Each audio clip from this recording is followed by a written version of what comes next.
स्वागत करो। हाँ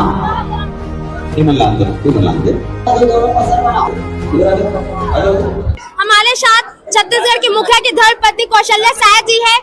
बिरगांव के इस पावन धरा पर आप यहाँ पे आई है, जोड़ों को आशीर्वाद दिया, कैसा लग रहा है आपको? सबसे पहले तो जय जोहार, जय छत्तीसगढ़, हर हर महादेव। और हम लोग आज पद्मा चंद्राकर जी के सानिध्य में नौ कन्या विवाह में आज शामिल हुए। बहुत अच्छा लगा और पता चला कि 7 वर्षों से चल रहा है और अब तो संख्या भी काफ़ी बढ़ गई और 51 जोड़ों तक उन्होंने आज करके दिखा दिया। तो बहुत बहुत बधाइयाँ, शुभकामना बहन पद्मा चंद्राकर को, और इनका अनुसरण करें और भी बहनें इनको देख करके आगे हैं और इस तरीके का जो आयोजन होता है उसमें सहभागिता निभाएं, क्योंकि ऐसा ही एक पुण्याई का कार्य है और वैसे भी कन्यादान करना महापुण्य का कार्य है। तो इस तरीके से बच्चियों को एक नया घर, नया परिवार से जोड़ करके, और यहाँ जितने भी सभी आए हमारे अतिथि बैठ के शुभकामना दे रहे हैं, आशीर्वाद दे रहे हैं, और जितने भी आयोजक समिति में रहे उन सबका भी बहुत बहुत आभार है। इस तरीके से वो कार्यक्रम कर रहे हैं। और हमारे भाई बसंत अग्रवाल जी, इनका भी हम देखते हैं कि छत्तीसगढ़ में जब भी कोई कथा, कोई पूजा, कोई ऐसा आयोजन होता है तो हमेशा साथ रहते हैं।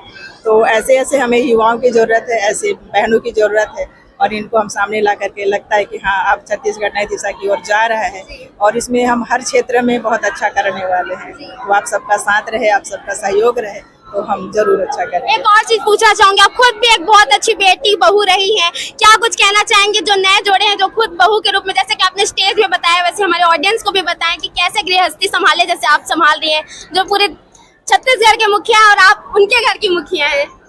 हाँ, इसके लिए यही कहना है कि जितना ज़्यादा हो सके आप चुप रहें, और हमारी बोली को बहुत सारे लोग सुनेंगे भी और बोलेंगे कि एक ऐसा वक्तव्य दिया उन्होंने, क्योंकि जब हमको उसी छत के नीचे रहना है, उस परिवार के बीच में रहना है, तो हम सुन करके क्यों उस बात को बढ़ाएं।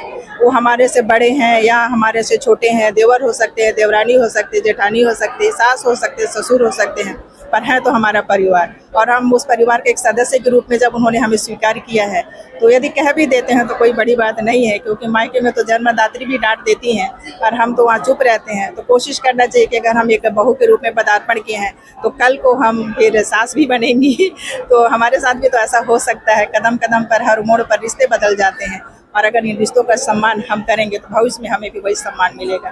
तो हमारी जितनी भी बेटियां हैं आज जो जोड़े में बंधी उनके लिए भी है, और जो बंधने वाली हैं उनके लिए भी, और जो बन चुकी हैं उनके लिए भी है कि अगर घर में कुछ होता है तो कोशिश करें शांत रहें, क्योंकि थोड़े देर की शांति से बहुत बड़ा नुकसान टल जाता है। बहुत बहुत और हमारे साथ समाज सेवक बसंत अग्रवाल जी भी हैं। आपको लगातार